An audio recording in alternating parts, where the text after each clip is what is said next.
So when we talk about Dipesh Chakrabarty's take on modernity, we are talking about modernity, planetarity, and anthropocentrism. Yes, from subaltern studies, and we discussed earlier that how you know Dipesh Chakrabarty is grappling or fighting against those who believe that post-colonialism is a bad company for subaltern studies or subalternity. So when we talk about his take on modernity, provincializing Europe and pluralizing the modern, we must note that he is a very crafty, very tricky thinker who exactly points out and navigates to the narrow terrains of gray zones, disturbing aspects he brings to the light. Yes, so intersections of history.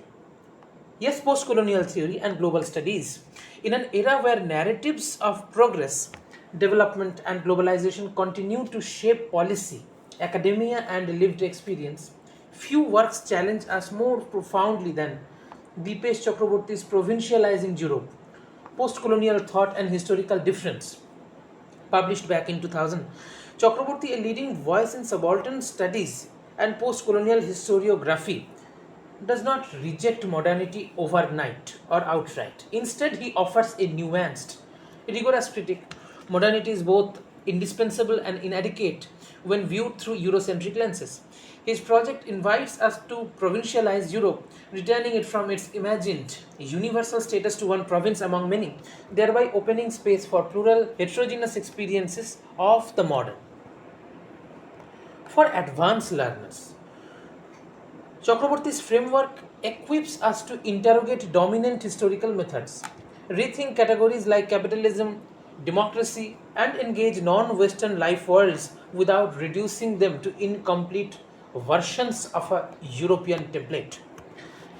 Let's examine his core ideas with clarity and precision. Yes, at the heart of Chakraborty's analysis lies a critique of historicism, the pervasive assumption in European thought and its global extensions that history unfolds in a unitary, linear, developmental timeline.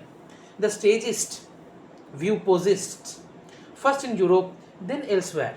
Modernity, capitalism, secularism, and democracy appear as European achievements that non Western societies must emulate, often imperfectly. So, post colonial nations like India thus perpetually inhabit a waiting room of history.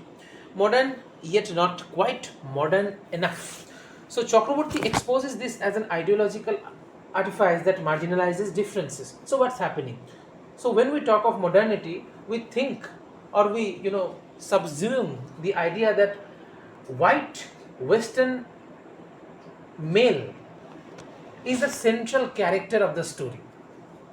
Europe is ontologically global, and Africa, Latin America, Asia, they are imperfect versions of the same phenomena. So we are moving towards Europe. This is the Europe's projection of modernity. But in European thought, here use is indispensable yet inadequate. The ideas like democracy, citizenship, rights, public sphere, abstract labor, secularism, forged in the Enlightenment and refined through European experiences. Yes, they are essential tools for thinking political modernity anywhere.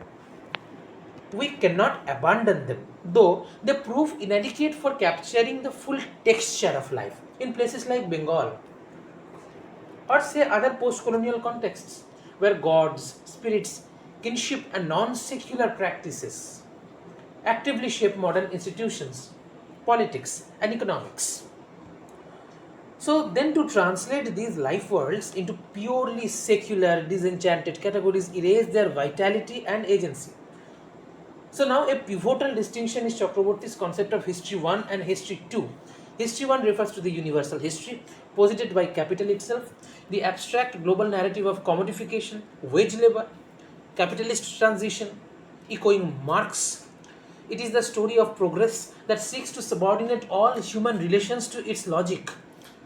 Now, history 2, By contrast, encompasses the myriad local, affective, and heterogeneous ways of being that persist and interrupt history. One, these include peasant consciousness, ritual practices, community bonds, ways of relating to the past that do not fit nearly into capitalist or enlightenment chronologies.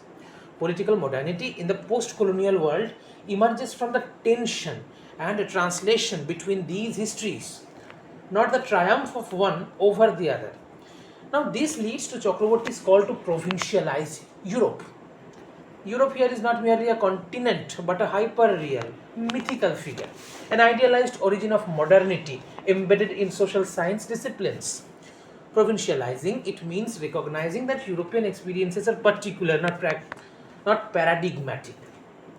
It involves renewing European universals from and for the margins, acknowledging their parochial roots while allowing other histories to speak on their own terms. Modernity, in this view, is plural and contradictory.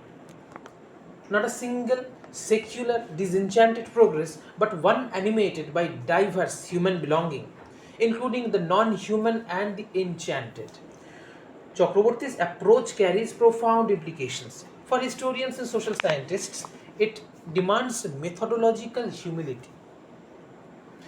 We must write histories that honor the difference of subaltern pasts without forcing them into Eurocentric molds.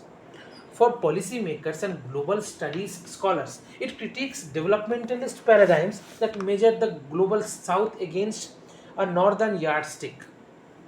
In an age of climate crisis and decolonial movements, his emphasis on heterogeneous temporalities and human non-human relations gains renewed urgency as seen in his later work on the Anthropocene.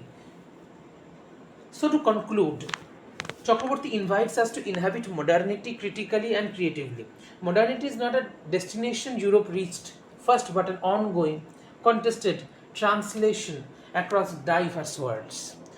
By provincializing the European universal, we enrich our understanding of the human condition, making space for plural modernities that honor both reason and relationality, abstraction and lived difference. As researchers and thinkers, let us embrace this task to think with European categories while always remaining alert to their limits, thereby forging more inclusive, truthful accounts of our shared yet irreducibly varied present. I must thank you. I will look forward to your reflections on how these ideas did inform your own scholarly projects while you discover the usefulness of the Eurocentric models, yet their limitations in South Asian context or in maybe in other dimensions of research.